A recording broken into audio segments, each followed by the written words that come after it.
মুখ্যমন্ত্ৰী কিমান দিন থাকিব? 2 বছৰে থাকিব। সময়টো আমাৰো আহিব। যিদিনা আমাৰ সময় আহিব সেইদিনাখন মুখ্যমন্ত্ৰীক আমি থকা খৰকা কেনেকৈ কৰিব লাগে দুলু আহমেদে জানে। মুখ্যমন্ত্ৰীক খকিয়াই দিছোঁ যে আপোনাৰ এই দাদাগিৰি আৰু 2 বছৰ নচলিব। 2 বছৰ পিছত আপোনাৰো দিন বেয়া আহি আছে। আপোনাক খকিয়াই দিলোঁ। এই বৰপেটাবাসী ৰাইজক যে আজি পিছুৱাই লৈ গ'ল তাত আকৌ সহযোগ কৰিছে কংগ্ৰেছৰ এই ৰকিবুল টাইপ জাকিৰ সিকদাৰ টাইপ দালালবোৰে। আপোনালোকে পাইছে এইটো যে মোৰ দুখ লাগে বৰপেটা আৰু ধুবুৰীত গ'লে বাংলাদেশ বুলি লাগে, বাংলাদেশত অহা যেন লাগে। কি বৰপেটা আৰু ধুবুৰীৰ ৰাইজ কি বাংলাদেশী নেকি? কথাটো তাতে। কিন্তু মই প্ৰত্যেক সভাত এটা কথাই কৈ আছোঁ যে ৰাইজ এবাৰ খালি দুলু আহমেদক আপোনালোকে চাওক। তে মুখ্যমন্ত্ৰী কিমান দিন থাকিব? 2 বছৰে থাকিব। সময়টো আমাৰো আহিব। যিদিনা আমাৰ সময় আহিব সেইদিনাখন মুখ্যমন্ত্ৰীক আমি থকা খৰকা কেনেকৈ কৰিব লাগে দুলু আহমেদে জানে। আজি যে বৰপেটা সমষ্টিটো পিছুৱাই গৈছে লোকসভা সমষ্টি, একমাত্ৰ মুখ্যমন্ত্ৰীয়ে ইয়াতে মুছলিম বিৰোধী মন্তব্য দিয়ে। মুছলিম বিৰোধী মন্তব্য দি তেওঁ যে কিবা হিন্দুসকলক সহায় কৰিছে তেনেকুৱা কথা নাই। ইয়াতে গোটেই বৰপেটাখন উন্নয়নৰ ক্ষেত্ৰত বঞ্চিত হৈছে একমাত্ৰ মুখ্যমন্ত্ৰীৰ কাৰণে। এতিয়া আকৌ কা আন্দোলন কৰিবলৈ হিন্দু বেংগলীবিলাক ইয়াতে বৰপেটাত বহুত খালী মাটি দেখিছে, সেইবিলাকত বোলে কৰিব। এই 2 বছৰ তেওঁ মুখ্যমন্ত্ৰী হৈছে, কিবা ক'লে তেওঁ গোচৰ দিব, কিবা কৰিব, ইডি লগাব, CBI লগাব। 2 বছৰ পাছত কি কৰিব? এই 2 বছৰ যোৱাৰ পিছত ইয়াত কোন বেংগলী হিন্দুক মুখ্যমন্ত্ৰীয়ে সংস্থাপন দিয়ে কা আন্দোলনৰ জৰিয়তে আমিও চাম। মই আজি আপোনালোকৰ সংবাদ মাধ্যমৰ জৰিয়তে মুখ্যমন্ত্ৰীক খকিয়াই দিছোঁ যে আপোনাৰ এই দাদাগিৰি আৰু 2 বছৰ নচলিব। 2 বছৰ পিছত আপোনাৰো দিন বেয়া আহি আছে। আপোনাক খকিয়াই দিলোঁ। এই বৰপেটাবাসী ৰাইজক যে আজি পিছুৱাই লৈ গ'ল তাত আকৌ সহযোগ কৰিছে কংগ্ৰেছৰ এই ৰকিবুল টাইপ জাকিৰ সিকদাৰ টাইপ দালালবোৰে। সকলোৱে কৈ আছে, মই নক'লে সকলোৱে কৈ আছে। আৰু বেছি বেয়া লাগে কি RSS যিবিলাক বিজেপিৰ ভাতৃ সংগঠন, তেখেতসকলেও লাহে লাহে বুজি পাইছে যে এই মুখ্যমন্ত্ৰীগৰাকী অকণমান সুবিধাবাদী, যাৰ বাবে তেখেতে RSSৰ এটা প্ৰশিক্ষণ ল'ব লাগে নহয়। আজিলৈ লোৱা নাই কিন্তু প্ৰশিক্ষণটো। এই কথা RSS আৰু দিল্লী নেতৃত্বই বুজি উঠিছে যে বিজেপিৰ প্ৰত্যেক নেতা মন্ত্ৰীয়ে RSSৰ প্ৰশিক্ষণ লৈছে, মুখ্যমন্ত্ৰী কিয় লোৱা নাই? মুখ্যমন্ত্ৰী নোলোৱাৰ একমাত্ৰ কাৰণ হ'ল তেওঁ যিকোনো সময়ত পৰিস্থিতি যেতিয়া ভয়াৱহ হ'ব তেওঁ এই অসম এৰি পলাব লগা অৱস্থাত হ'ব। আৰু সেই সময়ত কিন্তু দুলু আহমেদে মুখ্যমন্ত্ৰী পিছা নেৰে, কিন্তু মই আজিয়ে কৈ দিলোঁ। গতিকে এই ৰকিবুল হুছেইন, ৰেকিবুদ্দিন, জাকিৰ সিকদাৰ এইবিলাক হৈ গ'ল মুখ্যমন্ত্ৰীৰ চাকৰ এটা একোটা চাউল বিক্ৰী কৰিছে, ৰাইজক বিপথে পৰিচালিত কৰিছে। ইয়াতে কিন্তু হিন্দু মুছলিম মন্তব্য দিয়ে। এইবিলাক আৰু বেছি দিন নাই। আজিকালি দলক বিশ্বাস নকৰাই হৈছে মানুহ। কোন দলক বিশ্বাস কৰিব? চব দলটো মুখ্যমন্ত্ৰীৰ, প্ৰতিটো দল মুখ্যমন্ত্ৰীৰ। গতিকে দলক বিশ্বাস নকৰা হৈছে। এতিয়া চাব আপোনালোকে যে কয় কংগ্ৰেছ দল, কংগ্ৰেছটোৰ অস্তিত্ব নাই বৰপেটাত। স্বয়ং বোলে কালি শুনিবলৈ পাইছোঁ কংগ্ৰেছৰ সভাপতি ভূপেন বৰাই বোলে বিজেপি যাওঁ কৰি আছে। এতিয়া যাওঁ কৰি আছে স্বত্বটোৰ আপোনালোকে গম নাপায়। ভূপেন বৰাই বিচাৰি আছে যে এখন ৰাজ্যসভাৰ আসন লাগে। 2-3খন আসন খালী হ'ব এইবাৰ লোকসভাৰ পিছতে, কাৰণ কামাখ্যা তাছা আছে, সৰ্বানন্দ সোণোৱাল চব ৰাজ্যসভাৰ সাংসদ। ভূপেন বৰাই এতিয়া বাৰ্গেনিং কৰিছে। কংগ্ৰেছ দলৰ কাক বিশ্বাস কৰিব ৰাইজে? কংগ্ৰেছ দলৰ নেতা মন্ত্ৰী যিবিলাক আছে, ৰাণী নৰহৰ কালি দলীয় ভৰত নৰহে পদত্যাগ কৰিলে। চব বিজেপিৰ ওচৰত, মুখ্যমন্ত্ৰীৰ ওচৰত গৰু ছাগলীৰ নিচিনা বিক্ৰী হৈছে। গতিকে সেইকাৰণে কংগ্ৰেছৰ অস্তিত্ব নাই। এতিয়া মই বৰপেটাৰ কথা কৈছোঁ। বৰপেটাত মূল প্ৰতিদ্বন্দ্বী হ'ব ফণীভূষণ চৌধুৰী ভাৰ্চেছ দুলু আহমেদ। ৰাইজে বিচাৰিছে পাৰ্টি বনাম প্ৰাৰ্থী। এতিয়া আপোনালোকে কওক, সংসদত দুলু আহমেদে সৰহ ভূমিকা পালন কৰিবনে ফণীভূষণ চৌধুৰী ডাঙৰীয়া কৰিব? তেওঁ কান্দি কৰি আছে যে মোক পঠাব নালাগে, মই যাবই বিচৰা নাই। তে পঠাব নলগা মানুহ এগৰাকীক যিগৰাকী যাব বিচৰা নাই সাংসদ হৈ বৰপেটা ৰাইজে কিয় ভোট দিব? বৰপেটাবাসীয়ে অসম জাতীয় পৰিষদ সম্পূৰ্ণ কংগ্ৰেছৰ ওচৰত বিক্ৰী কৰিছে। কোনো নীতি নিয়ম নাই অসম জাতীয়। মই আগেই কৈছিলোঁ যে ৰাষ্ট্ৰীয় দল বাদ দি মই আঞ্চলিক দলত আহিছোঁ। যিহেতু আঞ্চলিক দলটো বিক্ৰী হৈ গ'ল কংগ্ৰেছৰ ওচৰত, গতিকে সেই দলৰ কোনো ভৱিষ্যত নাই।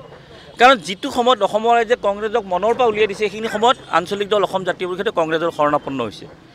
মই আকৌ কৈছোঁ, কংগ্ৰেছৰ শৰণাপন্ন হোৱা মানে মুখ্যমন্ত্ৰী হিমন্ত বিশ্ব শৰ্মাৰ শৰণাপন্ন হোৱা। তেখেতেতো কৈ থাকে চব দল মোৰ, 13গৰাকী প্ৰাৰ্থী বোলে তেখেতৰ। বৰপেটাৰ প্ৰাৰ্থীগৰাকীক সকলোৱে সন্দেহ কৰি আছে, মুখ্যমন্ত্ৰীৰ প্ৰক্ষিপ্ত প্ৰাৰ্থী। দুলু আহমেদৰ ভোট বিভাজন কৰিবৰ কাৰণে প্ৰক্ষেপ কৰিছে। এইবিলাক তেওঁৰ মুখ্যমন্ত্ৰীৰ লেতেৰা ৰাজনীতি।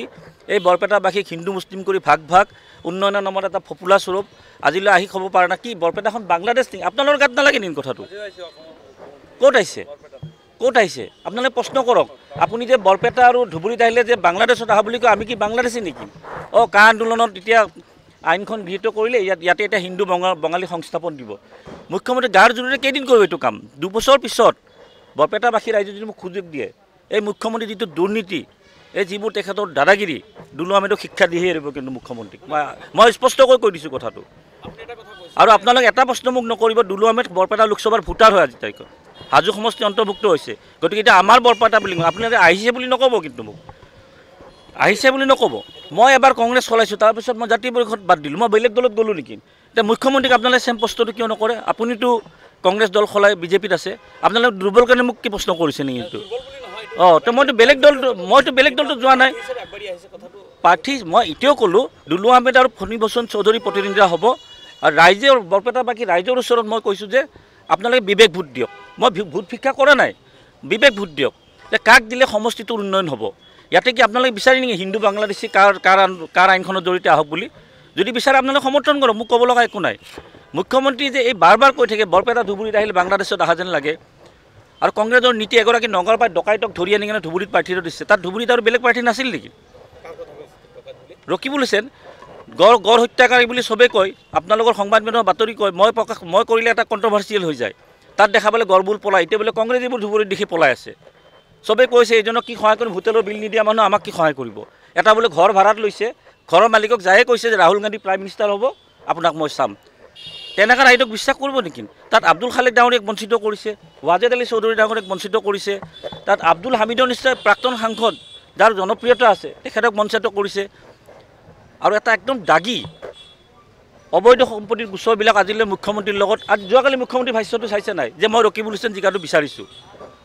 এইটো মুখ্যমন্ত্ৰী কৈছে, আপোনালোকে সেইবিলাক দেখাইছে সংবাদ মাধ্যমত। গতিকে কংগ্ৰেছৰ নেতা, পালি নেতা ৰকিবুলে হওক, জাকিৰ সিকদাৰে হওক, ৰেকিবুল, এইবিলাক চব মুখ্যমন্ত্ৰীৰ একো ক্ষেত্ৰত দালাল হয়। ৰাইজৰ ভোট বিক্ৰী কৰি বৰপেটা ধুবুৰীৰ বন্ধকত থৈ তেখেতসকলে মুখ্যমন্ত্ৰীৰ লগত ৰাতি 2টা বজাত যাই তৈলমৰ্দন কৰে। বৰপেটাবাসী ৰাইজে সিদ্ধান্ত ল'ব। দুলু আহমেদে ইমান ডাঙৰ কথা নকয়।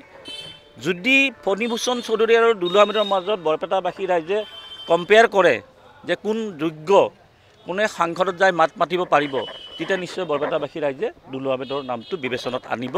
আৰু ইয়াতে কংগ্ৰেছৰ কোনো অস্তিত্বই নাই। CPMৰ প্ৰাৰ্থীগৰাকী বিধায়ক হৈ আছে, ৰাইজে উপ নিৰ্বাচন বিচৰা নাই। ফণীভূষণ চৌধুৰী ডাঙৰীয়াৰ বিৰুদ্ধে মই এইকাৰণে নকওঁ, তেখেতে বৰপেটাবাসী ৰাইজৰ ওচৰত যিটো বিচাৰিছে সন্মান, সেই সন্মানটো দিব লাগে। আপোনালোকে ভাবিছে সন্মানটো কি? সাংসদ হোৱা সন্মান নহয়, তেখেতে দিল্লীত যাব বিচৰা নাই। ৰাইজে সন্মান দিব লাগে, আৰু ৰাইজে যেতিয়া ফণীভূষণ চৌধুৰী ডাঙৰীয়াক সন্মান দিব, দুলু আহমেদ ইয়াৰ পৰা জয়লাভ কৰিব নিশ্চিত থাকক। মই ক'লোঁ কি, মোক UDF, RSS, BJP, Congress, Asom Gana পৰিষদৰ বিসম্বাদী, মোক সকলোৰে ভোট লাগিব। মই ৰাইজৰ লগত চলা নেতা। আৰু আপোনালোকে গমেই পোৱা নাই, ডাঙৰ AK-47 লৈ অশোক শৰ্মা ৰেডি হৈছে, নলবাৰীৰ যিগৰাকী প্ৰাক্তন বিধায়ক। আব্দুল খালেক একেবাৰে আপোনালোকে গম পাব, ডাঙৰ বন্দুক লৈ ৰৈ আছে যে কেনেকৈ মাৰোঁ কংগ্ৰেছক। অশোক শৰ্মাই ৰৈ আছে কেনেকৈ মাৰোঁ BJPক। RSS সকল ৰৈ আছে যে ইমান ধুনীয়া সমষ্টি এটা মুখ্যমন্ত্ৰী অসম গণ পৰিষদক দিছে, BJPক দিয়া নাই। এইবোৰ ক'ত যাব? বিসম্বাদ ভয়ংকৰ হৈছে BJPত। মই সুবিধাহে ল'ব লাগে, দুলু আহমেদে সুবিধা লোৱাৰ ভালদৰে জানে কেনেকৈ ল'ব লাগে। একো নাই, আমি বুলি কওঁ ইয়াতে। মুখ্যমন্ত্ৰীয়ে কয় ইয়াতে বাংলাদেশী হওক, বাংলাদেশ যোৱা যেন লাগে। বাংলাদেশ যোৱা বুলি কৈ মুছলমান হকটো বঞ্চিত কৰিছে, হিন্দুসকলক কি সুবিধা দিছে? কিবা কৰিলে নেকি তেনেকুৱা?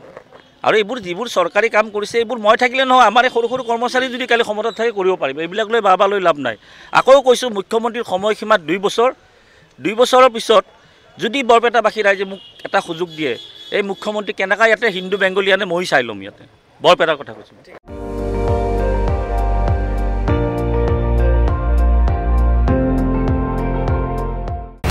আপুনি চাই আছে ND24, সৰ্বশ্ৰেষ্ঠ নহয়, সৰ্বোত্তমৰ দৌৰ।